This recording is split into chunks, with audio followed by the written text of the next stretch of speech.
Thank you. Okay, let's just pray. Yes, oh God, once again, we thank you for your goodness. We thank you, Lord, for this time that you have given to each one of us. Panginoon, para po dumalo sa service namin na ito, afternoon service, oh God. And Lord, we know that as we come and as we bring ourselves here, we know that you are going to do something great in our life, oh God. Even to those who are watching online, Father, I pray that to manifest your presence even through waves, oh God, through airwaves, Panginoon, so that even those who are watching online will also be blessed. Father, we thank you. Just use me as your instrument, oh God, and have your way. Teach us your ways, oh God, and continue to inculcate in our minds the things that we need to do as we await your coming, Lord. Father, this is our prayer as we invite the Holy Spirit, oh God, to continue to move in our minds, in our hearts, oh God, in our midst, to give us the understanding, Panginoon, para po sa ganun maintindihan po namin ang katotohanan na magmumula po sa iyong mga salita. Salamat po, Panginoon. Ito po ang aming samot dalangin. In Jesus' name, amen and amen. Praise the Lord. So let's all be seated in the presence of God. And hallelujah, praise the Lord. Amen. Do God's will. Do God's will. Don't be foolish. No? Diba? It's foolishness not to do God's will. Those who hear the word of God and do not put them into practice is like a foolish man, sabi ng salita ng Panginoon. Amen? So we thank God dahil lagi tayong pinapaalalahanan ng ating Panginoon tungkol sa kaniyang mga kalooban. Okay? So, pero as the Lord speaks to us through His Word, God expects na ipamuhay po natin, gawin po natin, because doing the will of the Father is foolishness. Amen? So, I also want to thank God dahil God is good in our life. Yan, mayroon tayong kalakasan pa rin na palaging ibinibigay ng ating Panginoon. Okay? It's amazing na nasusustain ang ating kalusugan, nasusustain ang lahat ng kabuuan natin. It's because God is the one we are serving. Amen? And even our families back home, salamat sa Panginoon dahil okay din ang mga pamilya ko din sa Pilipinas, and I thank God for sustaining them.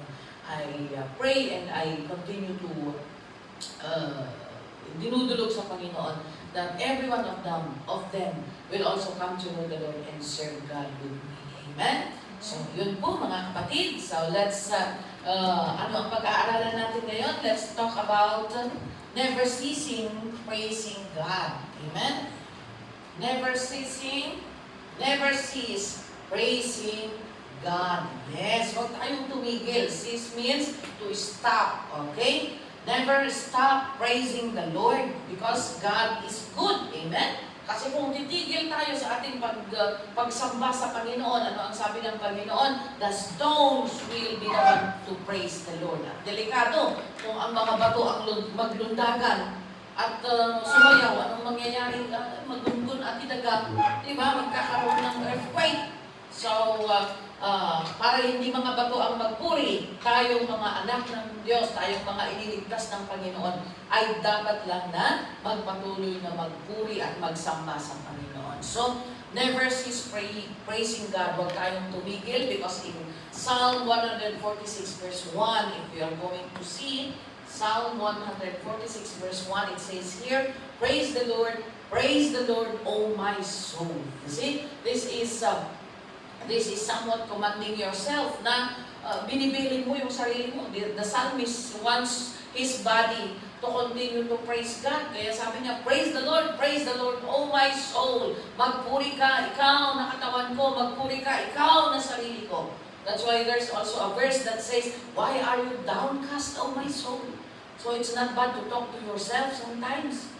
Amen? Kausapin mo din ang sarili mo. Walang nakikipag-usap sa iyo. Sarili mo na.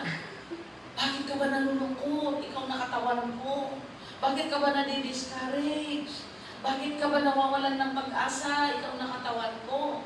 Magpuri ka sa Diyos. Amen? Hindi pagiging, pero kung iba ang sinasabi mo sa katawan mo at hindi na nagkakatugma-tugma ang kinukwento mo, yun ang medyo.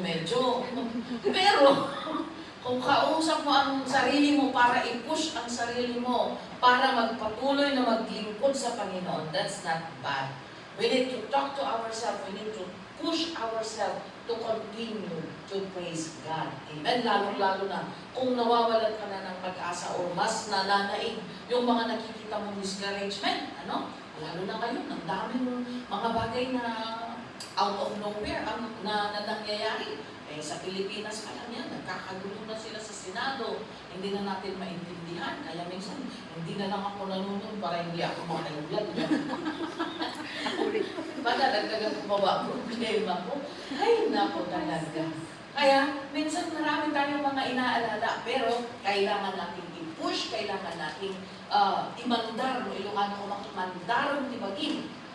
Tulungan mo, i-forsige mo ang sarili mo na magpatuloy na magpuri sa Diyos. And in verse 2, ano ang sabi niya dyan? I will praise the Lord all my life.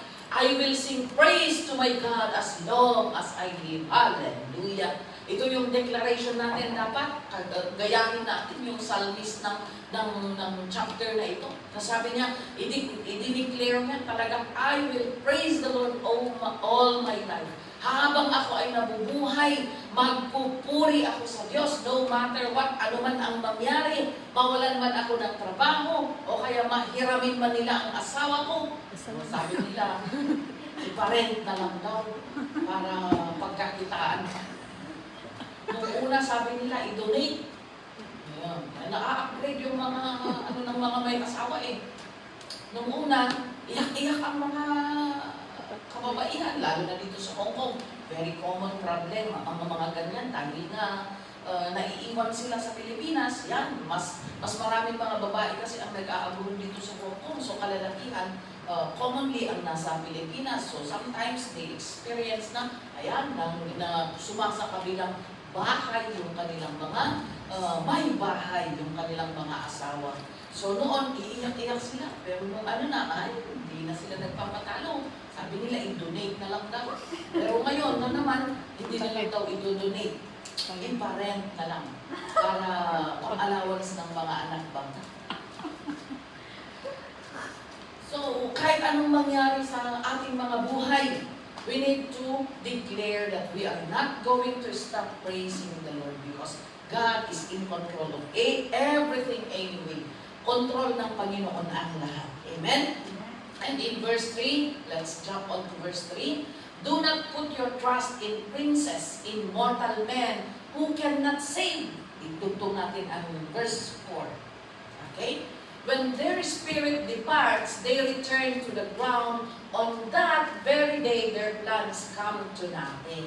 Yan. Sabi ng Panginoon sa ating lahat, na magpatuloy kayong magsamba and do not depend on human beings. Huwag kayong magtiwala, huwag niyong ilagay ang inyong pagtitiwala or huwag kayong dumepende sa mga tao na hindi nakakapagligtas. Kasi kung nag-depend tayo sa mga tao or inilagay natin yung ating hope and trust, yung ating pag-asa at ano ang trust sa Tagalog? Tiwala sa tao, ay kapag namatay ang tao na yan, namatay din pati yung kanyang kakayahan. So ano ang magagawa niya for you? Yan. So, sabi ng Panginoon, do not put your trust on human beings, on mortal man, because when their spirit departs, they return to the ground, and on that very day, their plans come to nothing. Wala na, titigil na ang lahat. So ano nang mangyayari sa plano mo? Kaya sabi ng Panginoon, as you praise God, do not trust on men. As you praise God, trust on God. Amen? Alam niyo kung bakit merong hari sa Israel na naggalit ang Panginoon sa kanya? Because at the time of chaos and at the time of trouble, hindi ang Panginoon ang kinonsulta niya yung isang hari ng isang bansa din. Kaya nagalit ang Panginoon sa kanya. Sabi ng Panginoon, because you have trusted on men and not on me, I will do this to you. So, naparusahan sila. They went through the consequence of their actions. Kaya tayo po na nananampalataya sa Panginoon at nagsasamba sa Diyos. God demands, ang action po ng ating pagsamba is to depend on God. Hindi lang yung pagpupuri na, oh, I praise you, Lord. I praise your name. Almighty God. Di ba? Kinakantahan natin ang ating Panginoon. Hindi lang hanggang sa bibig lamang. Ibig sabihin, when we sing praises to God, when we are indeed praising the Lord, ibig sabihin nito, we are fully trusting the Lord and putting our hope in Him. Amen? Ano pa? In verse 5, let's jump on to verse 5. Anong sabi nga? Blessed is he whose help is the God of Jacob, whose hope is in the Lord his God. Yan. Mapalad ang isang tao na nagsasamba na ang kanyang hari, ang kanyang pag-asa ay nasa Diyos ni Jacob, nasa Diyos na makapangyarihan na siyang nagligtas sa kanya. Ayan. Bakit tayo magpupuri sa Panginoon? Because God is our refuge. God is our strength. God is our victory. Amen? Ano man ang nangyayari sa buhay mo, mga magagandang bagay na na-achieve mo, yan, nakikita pati yung glory ng Panginoon sa atin, that comes from the Lord. Amen? So, instead siguro na magic, sabihin natin na miracle. Di ba? Miracle ng Panginoon. Bakit nagbabago? Yung hindi marunong humawak ng microphone o nagiging bold na kumanta para sa Diyos. Amen? You know, ako din, kahinaan ko, you know, when I was in college, mas kapag siyempre sa mga project, kailangan group reporting, ayaw ko nang nagre-report sa harapan. Kaya inaako ko yung gastos, ako na lang ang gastos, ako na lang ang financial ng project natin. Pero pagdating sa recitation at sa pag-present ng project natin, kayo ang gagawa. Mas kinukuha ko yung ako na lang ang financial. Kasi nga, natatakot ako sa harapan. Meron ako stage fright. Ayaw ko na nagsasalita ako saan. All the more yung pagsayaw-sayaw sa PE, ay, naku na akong bumagsak. Muntik na akong bumagsak sa PE dahil sasayaw kami ng mga cultural dance. Hindi ako marunong sumayaw Pero alam nyo, nung nanampalataya ako, tambourine dancing is my first ministry. Tambourine dancing is my first ministry. Pwede naman pala. Although nung mga una palang practice, lagi kami napapagalitan ng tambourine leader namin kasi paano kayo mga poste? Ang matigas na katawan ninyo. Mga ganun ba? Pero that's the process of it. That's the journey of learning. Kailangan matuto talaga tayo. Wala namang ipinanganak na magaling na kaagad Tumagaling tayo because we are being, nagpa-practice tayo. We give effort to what we do. So, kahit na mapayat pa kasi ako noon. Baka nagtataka kayo, si Pastora, tambourine dancer. Sige, baka nandiyan at mga iniisip pa ninyo. Payat po ako noon, mga kapatid. Lumaki lang ako nung nag-30 na ako, papunta na ng 40, mga ganun. Ayan, medyo lumulobo na ng konti. Ganun talaga siguro ang proseso. Amen? But then, anyway, ano man ang size natin, wala sa size yan. Ang cute kaya ng mga manulusog na tapos. Ang lalambot ng kanilang mga para silang mga jelly. Para silang mga uod na Amen? So wala sa laki-laki yan o kaya payat. Amen? Nasa kagustuhan, willingness, and availability to be used by God. So yung mga hindi mo gusto at hindi mo kaya, ayaw ko nga nang nasa harapan Pero, ayan, anong nangyari sa buhay ko?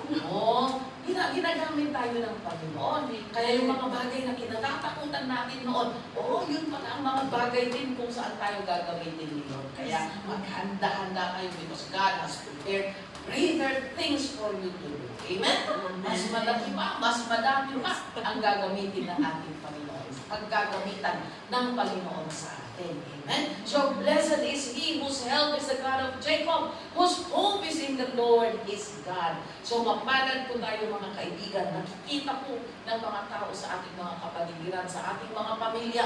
Nakikita din tayo yung nababagong pag-uugali natin. Amen? That's why, action speaks louder than words. Kasi kahit sinasabi mo, mag-church kayo, pumunta kayo sa church, magsamba kayo. Kung hindi nila nakikita yung pagbabago ng ugali natin, wala, hindi sila maniniwala. Pero kahit hindi mo binibilin na pumunta sila sa church o o ano pang gagawin nila. Kung nakikita nila yung changes sa buhay mo for the better, for the glory of God, ayan, sila na mismo ang magsasabi na, oh, anong nangyayari kay mama?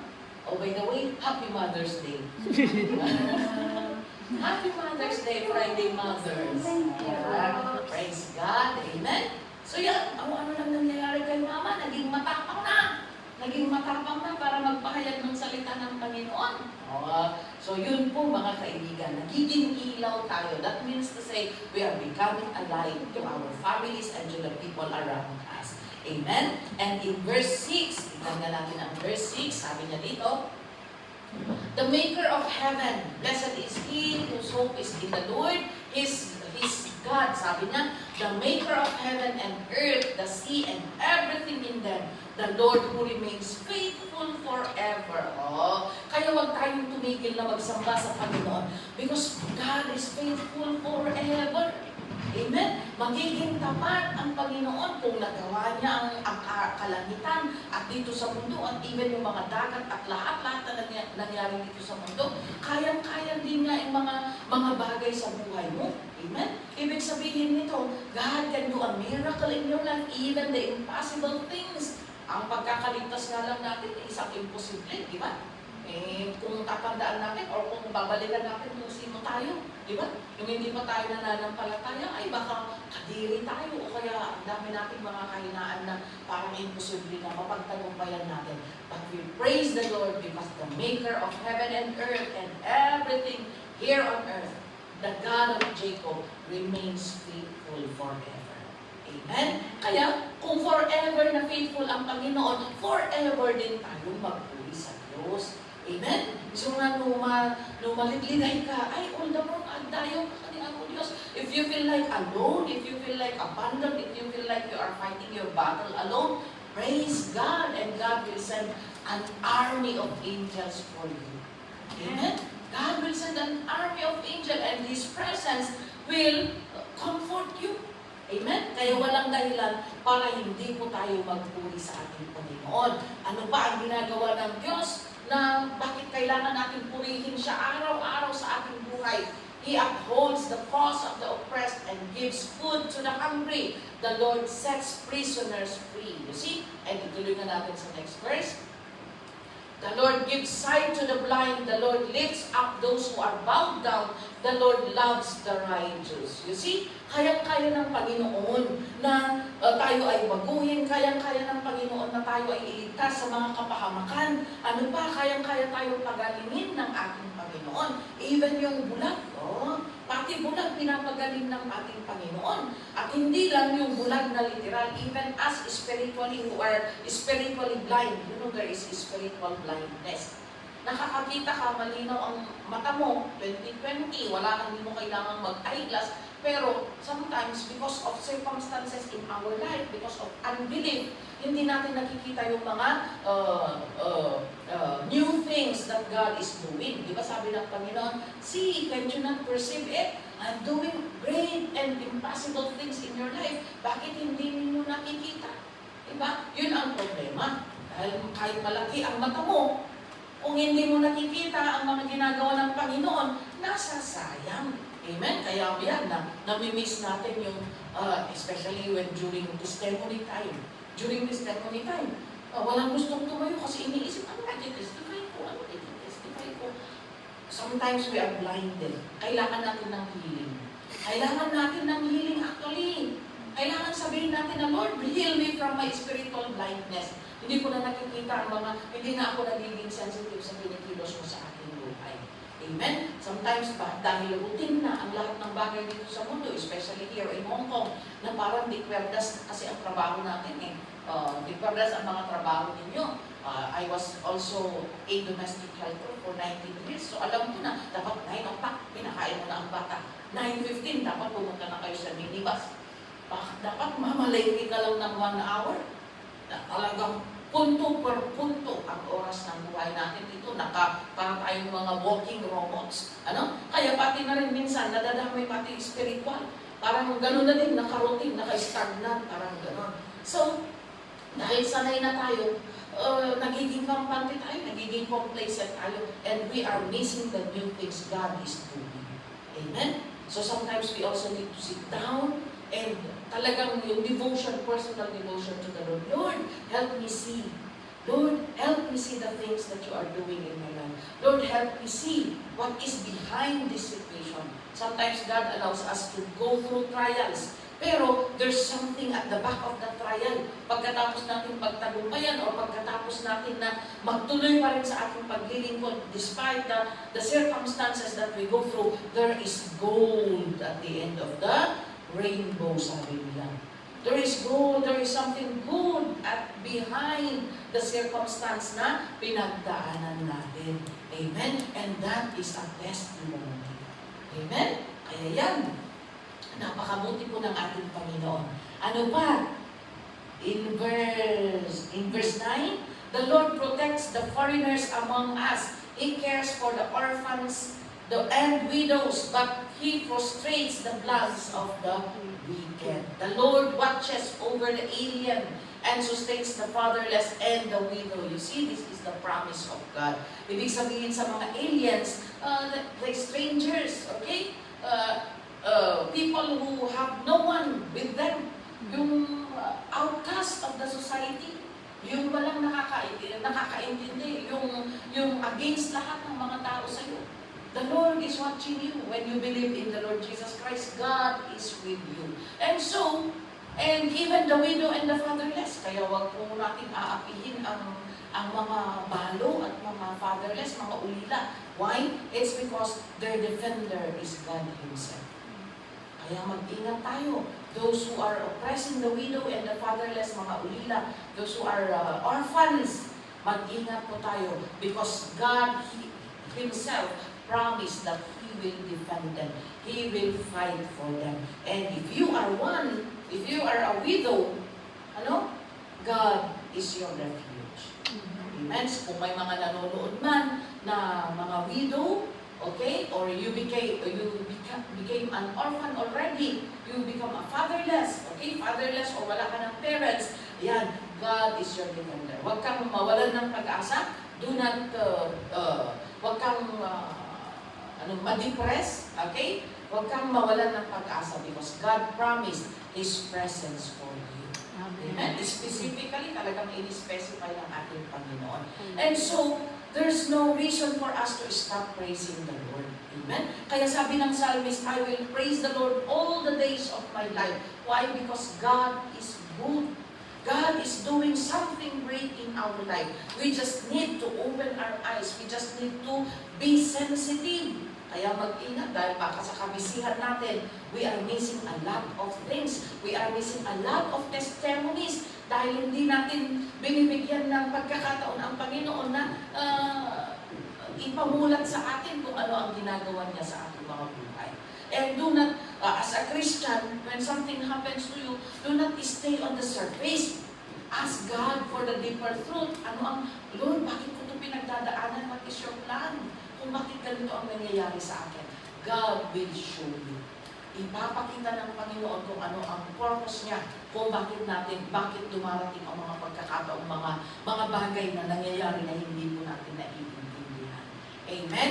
And in verse 10, let's see verse 10, the Lord will reign forever. He will be your God, O Jerusalem, throughout the generations. Praise the Lord.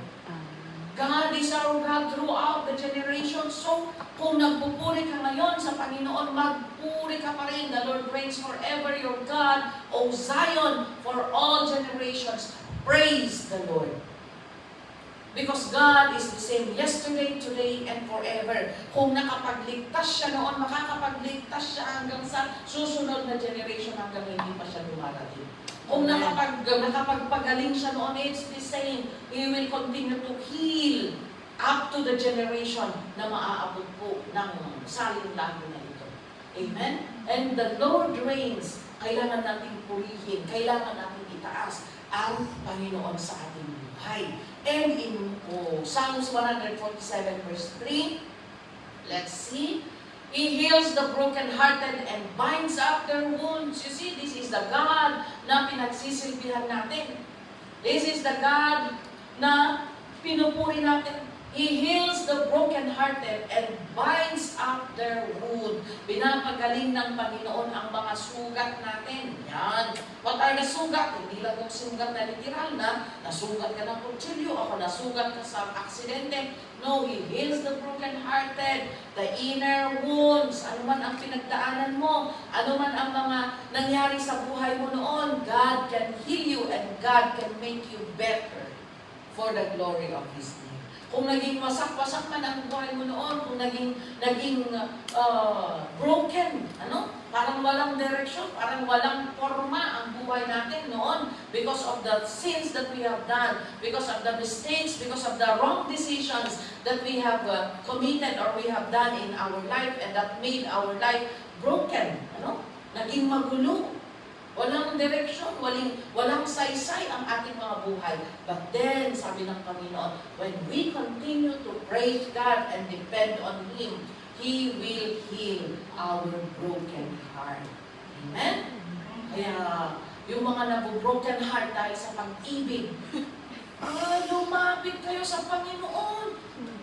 Huwag niyo patagalin na hanggang sa magluksa kayo para kayong mga namatayan. Come to the Lord. Come to the Lord. Do not lose hope. Amen? If your husband or your wives left you for another, come to the Lord. He can heal your broken heart. Amen? And God can heal relationship also. Amen. As He heals your broken heart, God can also heal relationships. Amen? And there are so many testimonies na kung saan marami tayong mga kapatiran who have experienced broken marriage, broken marriages, broken relationships sa kanilang mga anak, sa kanilang mga in-laws, sa kanilang mga asawa, na maraming gulo sa kanilang mga buhay.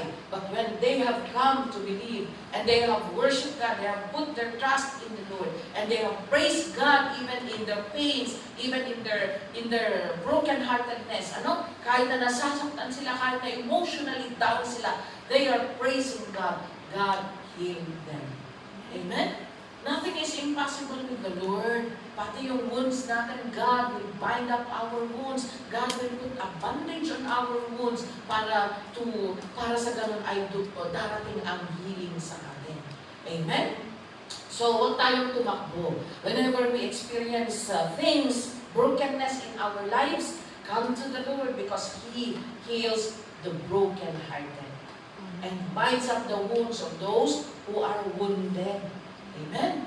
So, lumapit lang tayo sa Panginoon. Alam niyo, kung babasahin natin ang salita ng Diyos, ang gaganda ng pangako ng Panginoon. But people are naturally hindi naniniwala. Feeling nila, nagjo-joke palagi ang Panginoon. They do not believe in the Lord. They do not believe in the ways of God. In the ways of God. They will believe more the advices of the unbelievers. Amen? Pero tayo po na nakaranas na ng pagmamahal ng Panginoon, we know the formula.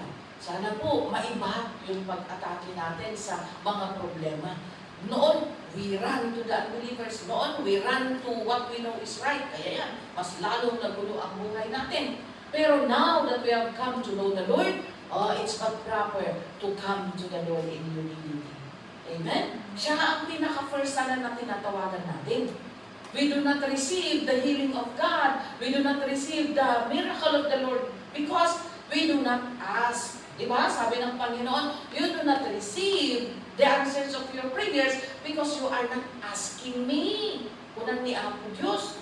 So nga, before pa na-textan during your trouble, before pa na-textan mo ang nasa phone book mo, kung sino pa ang mga yan, ang Lord mo na ang kausapin natin.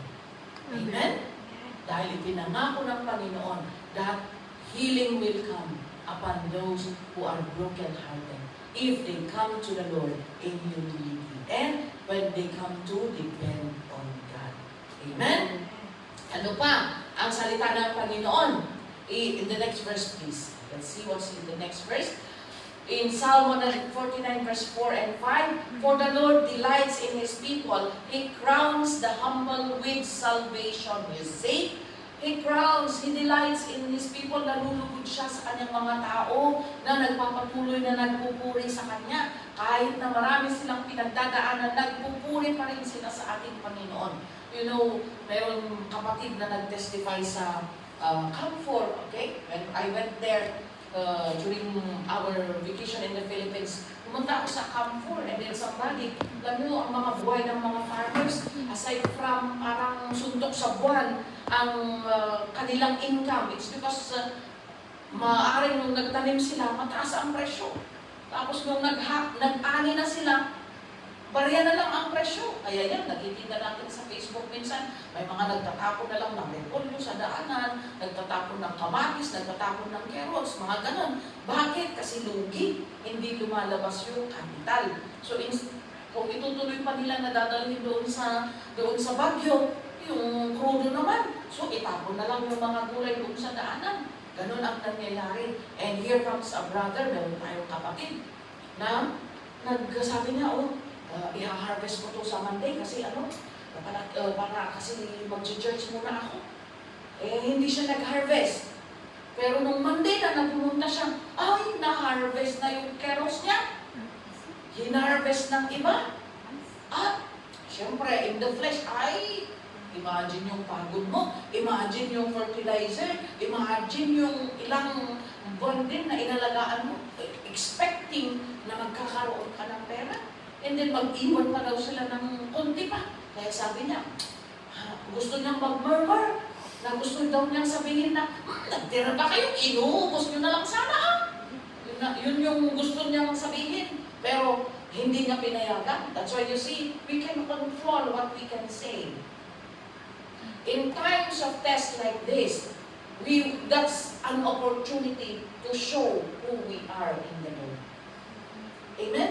In times na ikaw ay naloko, na-scam, natakawan, ninakaw, that's an opportunity to test, to show who we are in the Lord. And that is where our victory will rest also if we choose to still bless the people who have done something bad to us.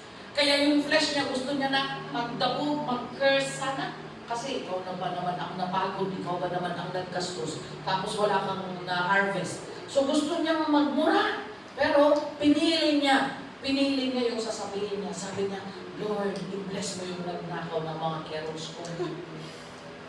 Para baka mas kailangan niya Panginoon. So bless him, Lord, so that hindi na niya gagawin ulit. So we chose to do that. And he won. Hindi man bumalik ang carrots niya, hindi man siya nagkaroon, but he won spiritually. May impact yan sa kanyang buhay, sa kanyang spiritual life. And you know, the Lord will not abandon His people who will truly praise God even in difficult and even in circumstances na naloko o na-scam tayo. Amen? So, in times na ganito, we can choose what we can say. We can still be a Christian kahit ganito ang pagdaanan natin. Meron din tayong isang pastor. Nag-ani din. Pupunta sana, babayaran niya yung mga orders na kinuha sa kanya. 8,000 yung nasa bulsa niya. Naglalakad daw siya. Nung magbabayad na siya, wala na yung 8,000. Wala na yung 8,000. Hawak-hawak niya yung bulsa niya. But praise God, doon mo makikita ang maturity ng isang totoong mananampalataya. Imbis na magmura, imbis na i-curse niya, di ba maaasal kayo, nyamot, di dyan nga, takaw. Awan siya, Serafina, bakit hindi na lang sila magtrabaho? We can be saying a lot of things, but dito pala makikita din ang maturity ng isang tunay na mananampalataya. Kasi nung hawak-hawak ko yung bulsa niya, siyempre, ma-feel mo yung pain, na pinaghirapan mo yun, tapos sa isang iglap na nanakawin. But then, ang nasabi niya is panalangin para sa taong nagnakaw. Lord, i-bless mo yung nagnakaw. I-bless mo siya, Panginoon, para hindi na niya kailangan magnakaw pa. Hallelujah. So, in circumstances like that, Doon natin makikita yung maturity ng isang tao. Amen? It's not, akala ko ang maturity noon, yung bago-bago pa ako. Ang akala ko maturity, kapag marami kang ginagawa, kapag mag-MC ka na, nagda-dance ka pa, nag-preach ka pa, nag-gitara ka pa, kaya mong gawin. Akala ko ganun ang maturity. Hindi pala. Maturity is measured when we are putting into a frying pan or into a pressure cooker.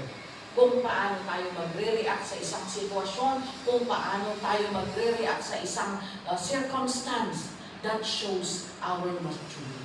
Kasi kahit pala baging lahat, ministry mo na ang lahat ng ministry, pero pagdating ng test of faith, ay, umaayaw ka na, o kaya nag-give up ka na, o kaya nagmumura ka na. Kaya yan, ating mga professional ngayon, nababakit po sila because of their misbehavior. Ayan, sasabihin na may pinag-aralan, pero walang,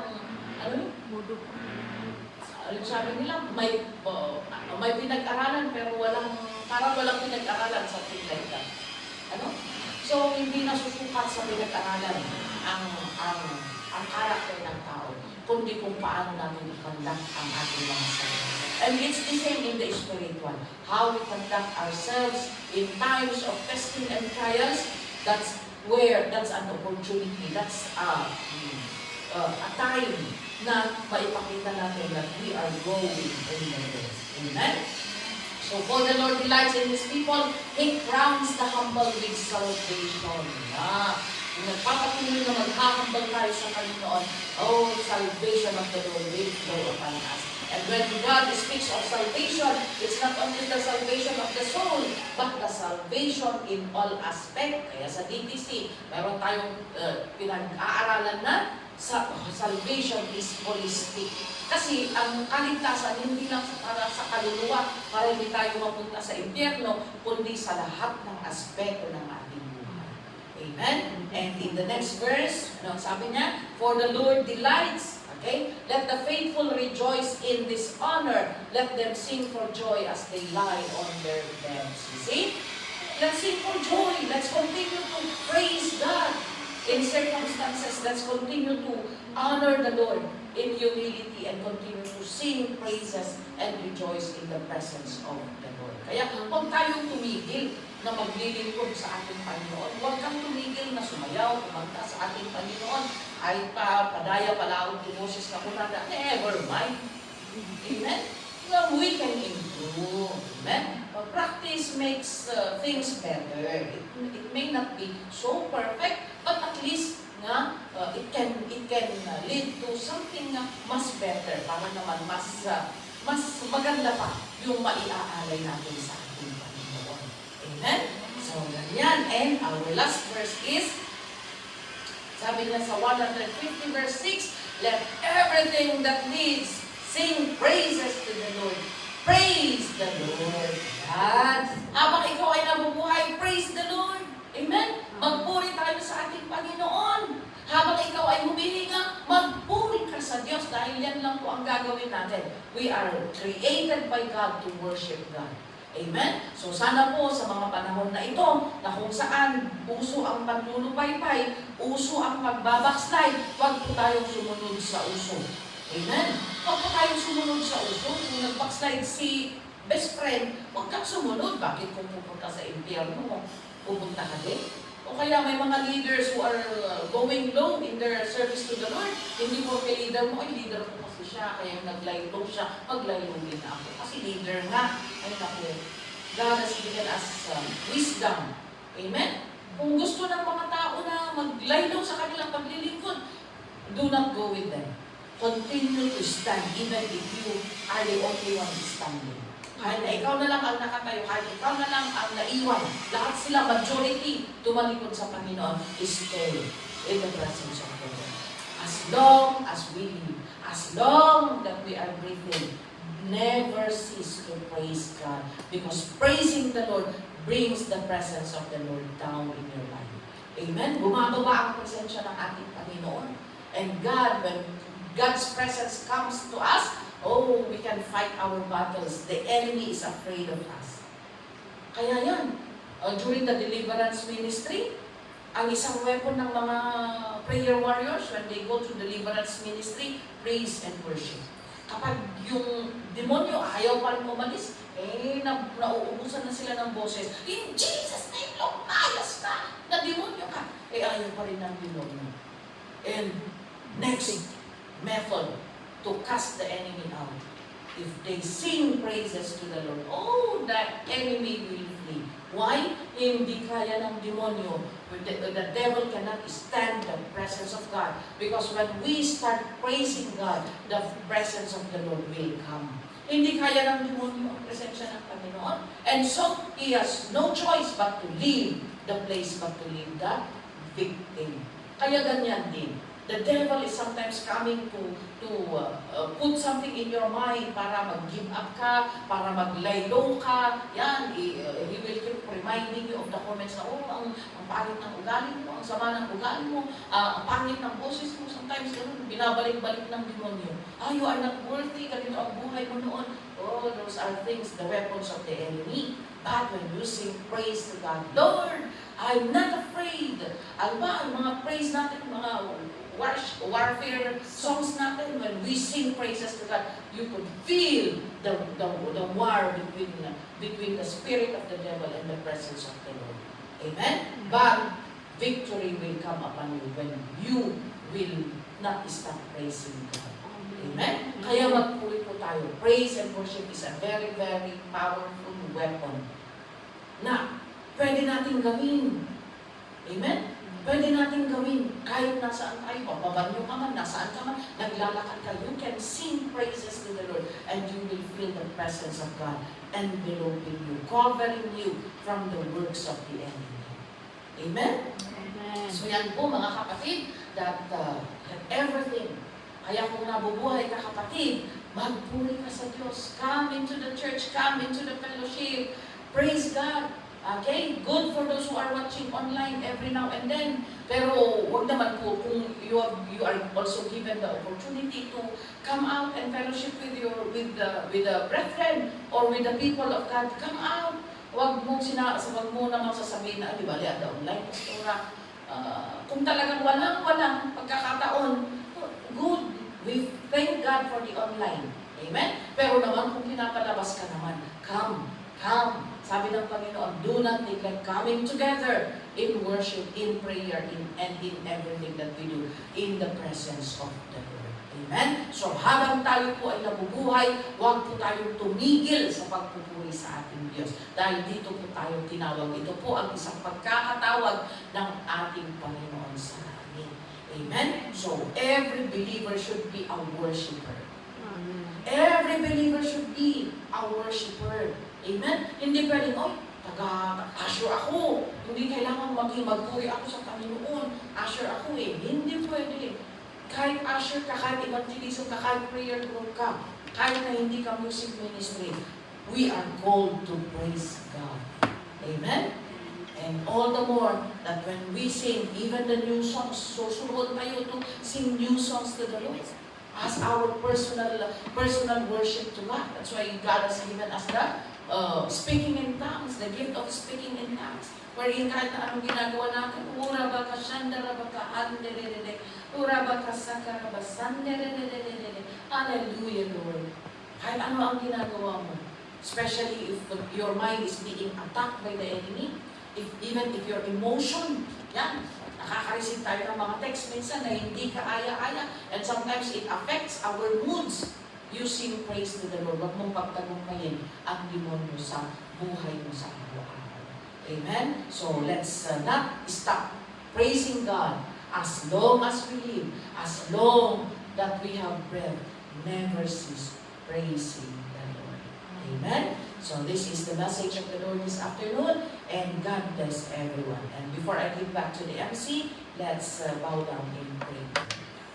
Hallelujah. Father, thank you so much, O God, for this time na pag-aralan namin to, O God, dahil alam po namin, Panginoon, na may mga pagkakataon na tumitigil kami sa aming pagsamba sa iyo, O God, because of the circumstances that we are going through. But Father, thank you, O Lord, for reminding us once again that we are called to praise you, to worship you, O God, in whatever circumstances. Lord, you have said that we give thanks unto you. And Lord, Father, have your way. Continue to inculcate this message in our hearts, O God, to remind us, O Lord, na palagi kaming magpuri sa iyo, Panginoon, na palagi namin ibigay yung best namin na paglilingkod sa iyo, Panginoon. Not only for us to na mag-develop yung mga gifts namin, Panginoon, but Lord, because of your command, O God, and because we love you, Lord, that's why we are praising you. Father, thank you. Have your way now and continue to bless your people, O God, even those who are watching online, Panginoon. This is our prayer, Lord, in Jesus' name. Amen and amen. God bless you all.